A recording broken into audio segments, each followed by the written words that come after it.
Hello' guys, আজি মই quick chicken বনাব লৈছোঁ। তাৰ বাবে মই এখন কেৰাহীত তেল গৰম কৰি লৈছোঁ। তাৰপিছত তাত মই হালধি আৰু নিমখ সানি থোৱা চিকেনবিলাক ফ্ৰাই কৰিবলৈ ল'লোঁ। তাত মই সম্পূৰ্ণ চিকেনখিনি দি দিলোঁ, দি তাত তেলতে ভাজিবলৈ ল'লোঁ।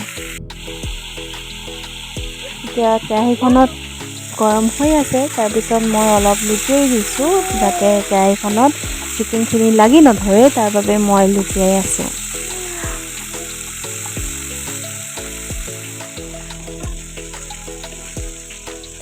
চিকেনখিনি অলপ ৰঙা হওঁতেই তাত মই কাটি থোৱা আলুখিনিও দি দিলোঁ। দি পেলাই তাতে মই মিক্স কৰিব ল'লোঁ।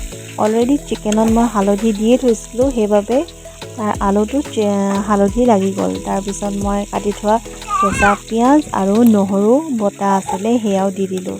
মই মানে আগেই পিঁয়াজ বা লচুনটো দি দিয়া নাই, মই পিছতহে দিছোঁ। তাৰপিছত সেইখিনি মই যাতে সিজি যায় পিঁয়াজখিনি, তাৰ বাবে অলপ ঢাকোন মাৰি দিলোঁ। তাৰপিছত ঢাকোন খুলি দেখোঁ যে পিঁয়াজখিনিও এইখিনি তেলতেই ভাজ খাই গৈছে।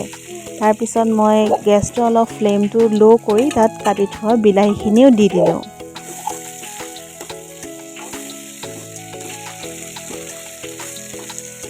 বিলাহীখিনি যাতে গলি যায় সেইবাবে মই আকৌ কেৰাহীখনত ঢাকোন মাৰি দিলোঁ।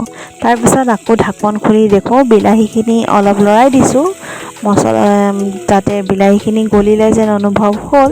সেইবাবে তাত মই আকৌ হালধি, জলকীয়া গুড়ি, ৰেড চিলি পাউডাৰ আৰু মোৰ চিক্ৰেট মছলা ইনগ্ৰিডিয়েণ্টখিনি দি দিলোঁ। আৰু লগতে সোৱাদ অনুসৰি নিমখ দি তাত সেইখিনি মছলাখিনি লৰাই দিলোঁ।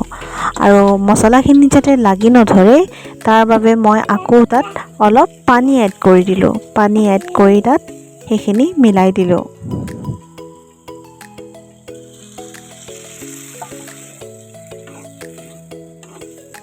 তাৰপিছত আকৌ মই ঢাকোন মাৰি সেইখিনি অলপ ভাজি ল'ব দিলোঁ।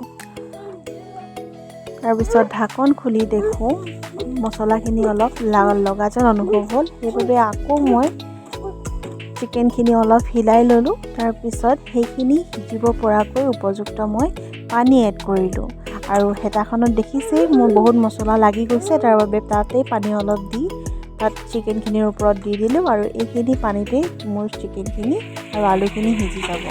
সেয়াই মোৰ চিকেনখিনি ৰেডি হৈ গৈছে। মই বেছি পানীটো অলপ জোল ৰাখিব বিচাৰিছোঁ, থুপথুপীয়াকৈ ৰাখিছোঁ। আৰু এনেকৈ মই আজি আমাৰ ভাতৰ থালিখন পৰিৱেশন কৰিছোঁ।